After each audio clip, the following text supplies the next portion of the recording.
Welcome everyone to episode 56 of the Phoenix Report. I'm Jack Connor, and for this episode, I don't have any guests joining me. I don't do this very often, but for the last 8 to 9 months, I haven't really been doing much in the way of recording and releasing podcasts. Apart from the occasional movie review I'll do, with my friends. For the most part, it's been a little bit difficult for me to keep up with this. And I do want to explain why this has been the case and also to address what's been going on with my band lately. But before I get into all that, I want to thank you all for still listening.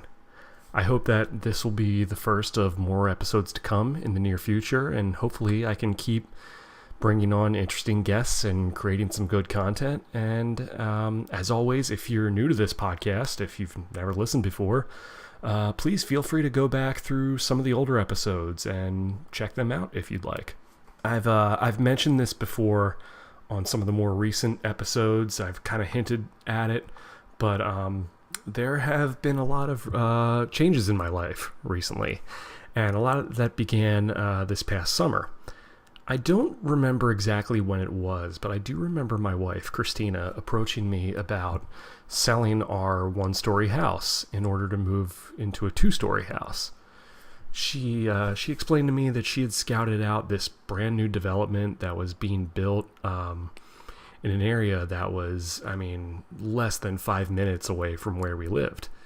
She checked this place out. She found a design and a floor plan that she liked because they were building new houses. And so we talked about it, and we tried to, we talked about it if it made sense for us at this point in our lives, and if it was something we could afford to do and all that stuff. And it kind of made sense for us because we had been talking about, trying to have a second baby.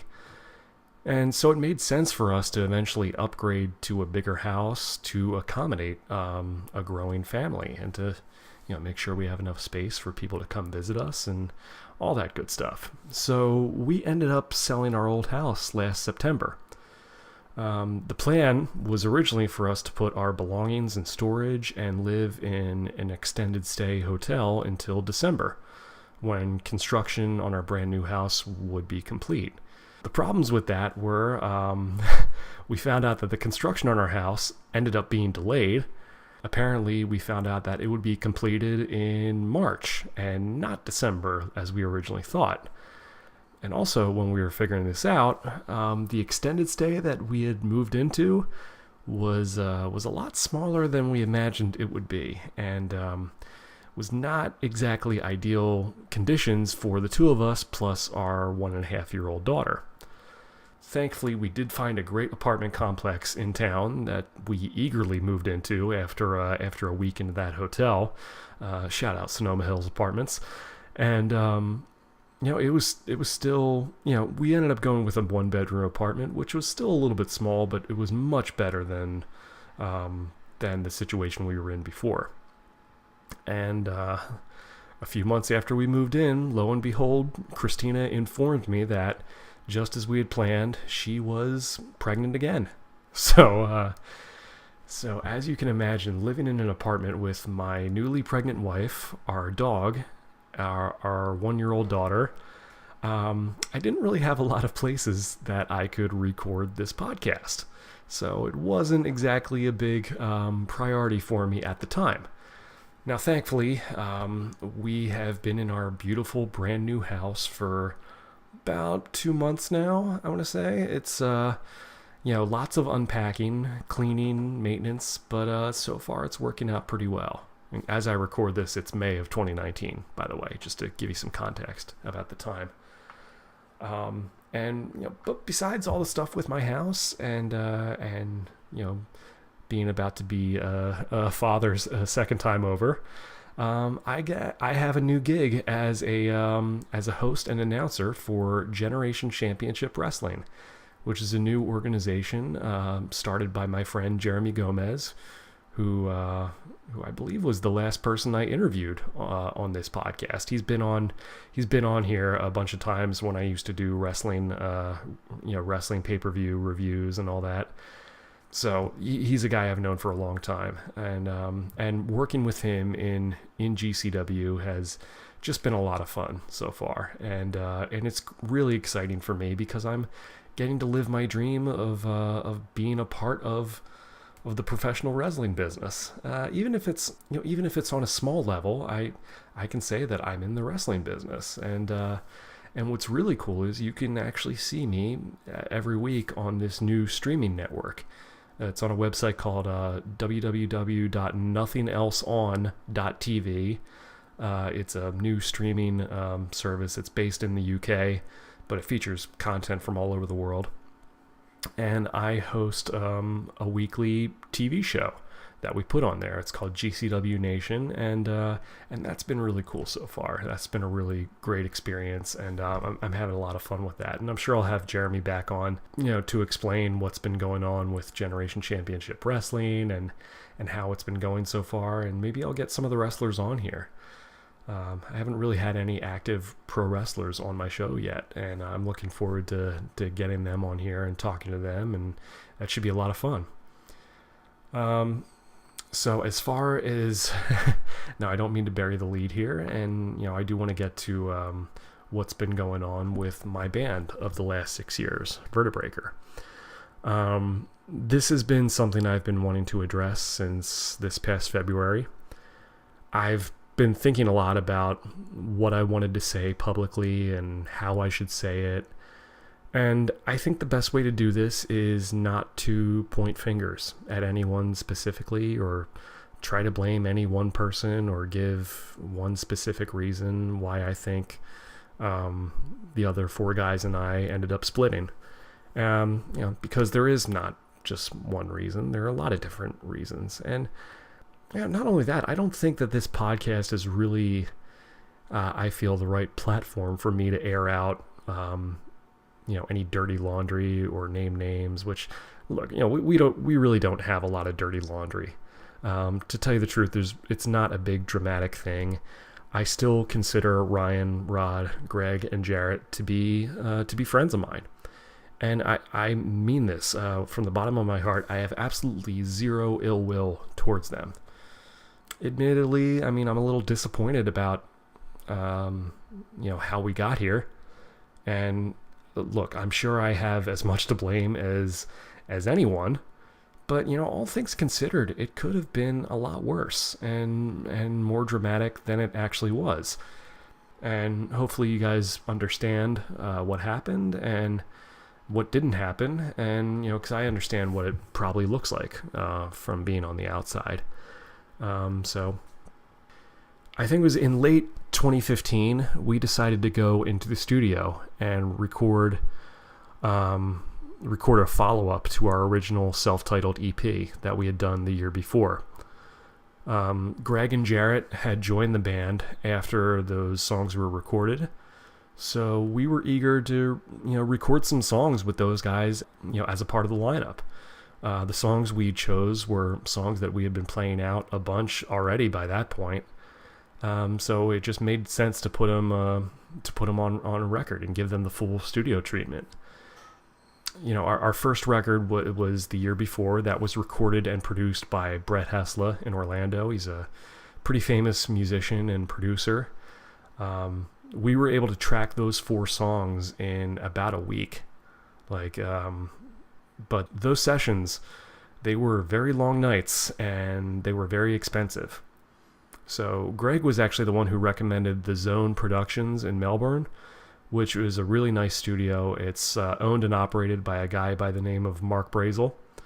Mark is a very well-respected engineer and producer in the Melbourne area, and also works as a traveling sound engineer for various touring acts all over the country.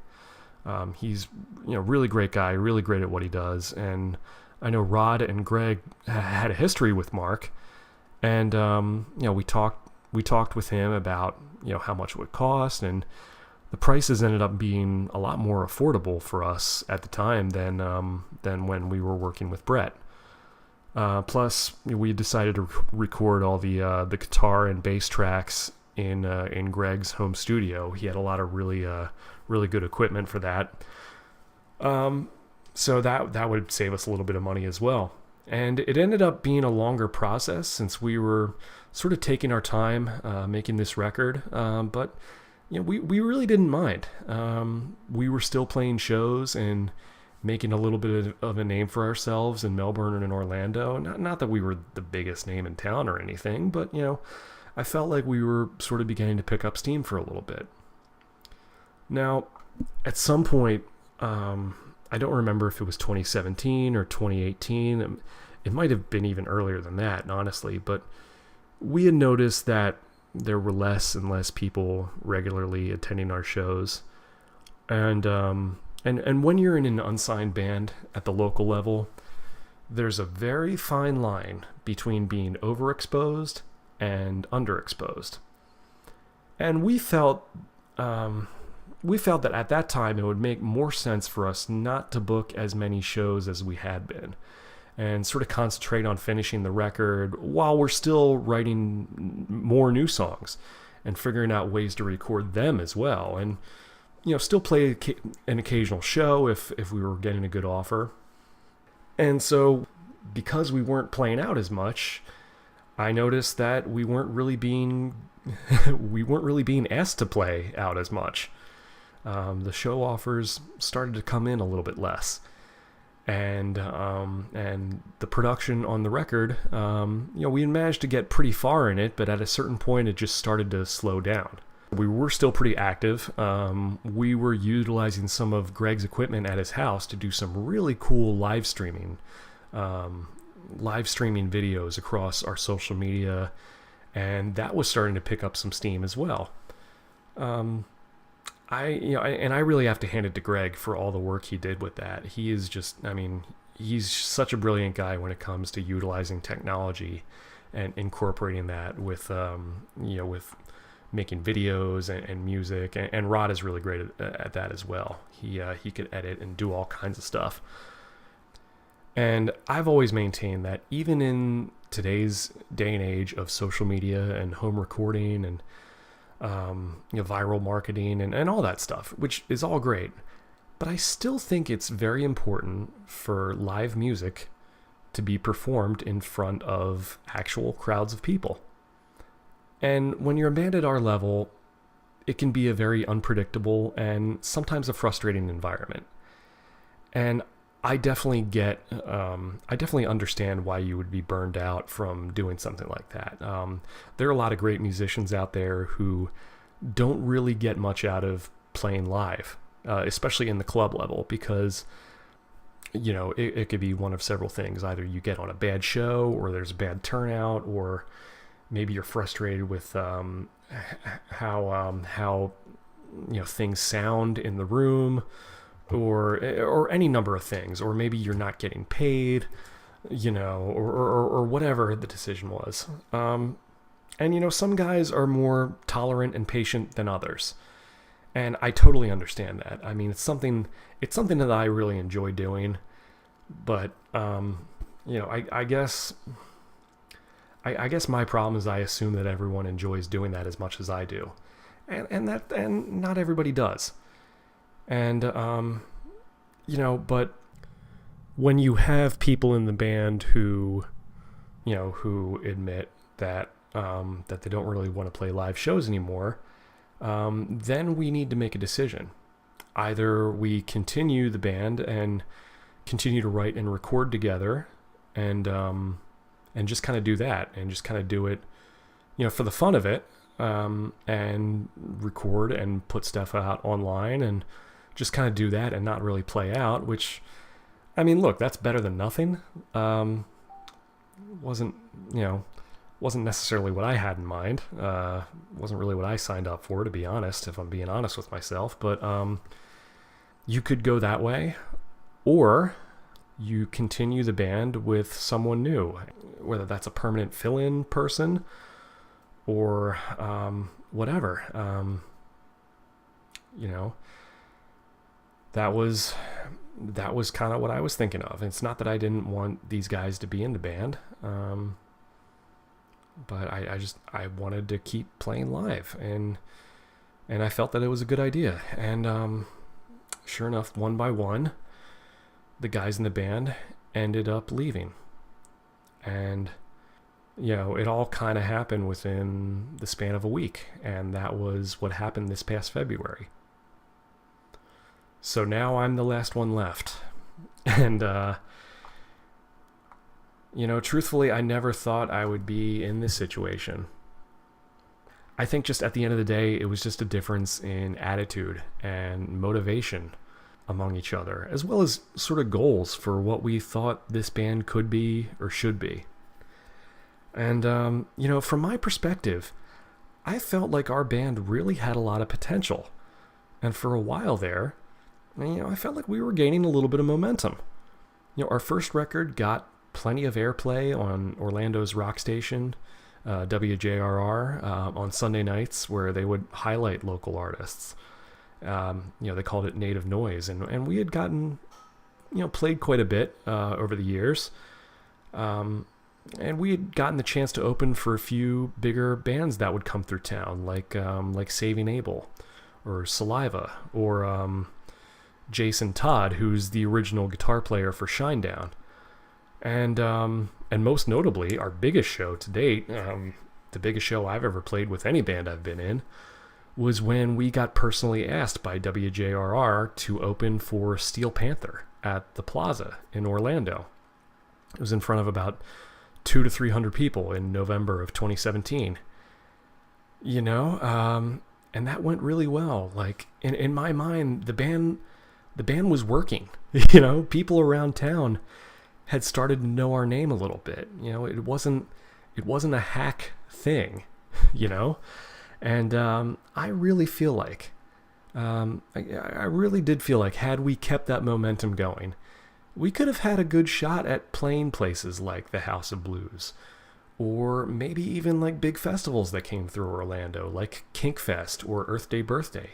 We had seen local bands that we were friends with do the same thing. But I mean, it was just a shame that not everyone seemed to feel this way. I will say this, though. At the end of the day, not many local bands anywhere can really, not many local bands can say that for about 5 years straight, we had no lineup changes. To have the same 5 guys for the 5 years out of the 6 years that this band has existed is pretty impressive, I think. And you know what? I will always be grateful for Ryan, Rod, Greg, and Jarrett for everything we did together. Like I said, I consider those guys to be friends, and I wish them all the best. My life has been better for having those 4 guys in it. So what happens now? Well, this leaves me with what is left of our nearly finished second record. Still have some merchandise left over. I don't know if I really have many copies of the original CD left over, but I still have our social media, and under most circumstances, when you lose this many guys, it would make a lot of sense for me to let Vertebreaker go and to move on to something else. And I'm sure a lot of people think that that's what I should do, and maybe there's a part of me that kind of feels like maybe that would be the right thing to do. But on the other hand, I've given this a lot of thought. The record is really close to being finished. I know that no matter what, I want to get this record finished and released. I really like the songs that have been on it. If you've come to see us over the last couple years, you've probably heard these songs, but I think they could sound really good once they're mixed and mastered. And the recording isn't where it needs to be right now, but I think with mixing and mastering, I think it could definitely get there. And I just hope it doesn't cost me an arm and a leg to do it. But that's I'm kind of left with the responsibility of doing that, and I really want that to be done, and I want people to hear it. But this leaves me with a very unique opportunity. Now, from what I can understand, and from my perspective, Vertebreaker still has a little bit of name value around town here in Orlando and in Melbourne. And with this new record, that means we'll have 2 EPs worth of material to build a back catalog of music. That's about 10 songs, maybe 11 if you count Backstabber, which was one of our original singles that we put out. I still like that song, by the way. I don't really like how the record came out a little bit, or just kind of how they mixed my vocals, really. I mean, the rest of it sounds fine. The music sounds great on it. But that's neither here nor there. But, with all these songs and with the history and maybe a little bit of name value, maybe it's not the craziest idea for me to try and rebuild the band with 4 new members. I'm not sure if it can be done or if it will be done, but I have been getting responses from several musicians in the area who are interested in doing just that. Now, I don't know if people who have come to see us over the years will accept this or not. I feel like I'm taking a little bit of a chance for attempting something like that. But I also know that we would not be the only band who has done something like this. And, this might sound like a cop-out, but I think I owe it to myself and to anyone who supported us over the years to give this a chance. Maybe Vertebreaker can live again with 4 new guys and me. Me and the original guys, we had written some songs since... besides the ones that are on this new record, but at this point, since they're not recorded, it probably wouldn't make sense to use those, which is a shame because I really liked some of the stuff we were coming up with, but it would essentially be a new band at this point. But I don't know, I think it's worth a shot. But that's kind of where I'm at right now. And so I hope this explains a little bit as to what really happened and what will hopefully continue to happen with my music career and with this podcast. It's going to be a lot of work to keep these things going, especially as my life continues to get busier and more hectic. I don't know if I'll be able to do this, but I want to, and I don't want to stop yet. And, bottom line, regardless of what happens, I appreciate all of you for sticking with me and supporting me all these years, and I hope you'll stick around and be part of the journey, because that's really what this is. It's sort of a piece of my life that I'm putting on record and putting out there for you people to listen to, and I appreciate you letting me speak my mind. And I appreciate anyone who listens to anything I have to say. That means a lot. So with that said, make sure you follow me on Twitter at jackxconnor. Make sure you like me on Facebook at facebook.com/jackconnormusic. You can like me on Instagram at jackxconnor. It's my Instagram profile. Vertebreaker's pages are still there. Make sure you check us out on Facebook at facebook.com/vertebreakerband, as well as some of my appearances on the web series Florida Freaks from Alicorp Productions. Check out Generation Championship Wrestling. That's on all social media at GCW420. And as always, as I say at the end of every podcast, if you have any questions, comments, or suggestions, make sure you email me at jackconnorpodcast@gmail.com or tweet me with the hashtag Phoenix Report. If you're listening to this on YouTube or iTunes, make sure you subscribe and hit the notification bell. Leave a comment. Go back and listen to all the other episodes. From the bottom of my heart, thank you for listening and for giving me a chance to get all this stuff off my chest and to speak my mind. And it's all positive. It's all love. That might sound a little corny or pretentious, but it's true. So I can't thank you guys enough for listening, and hope you keep listening. So that's it for the Phoenix Report. I'm Jack Connor. I'll see you later. Rock on.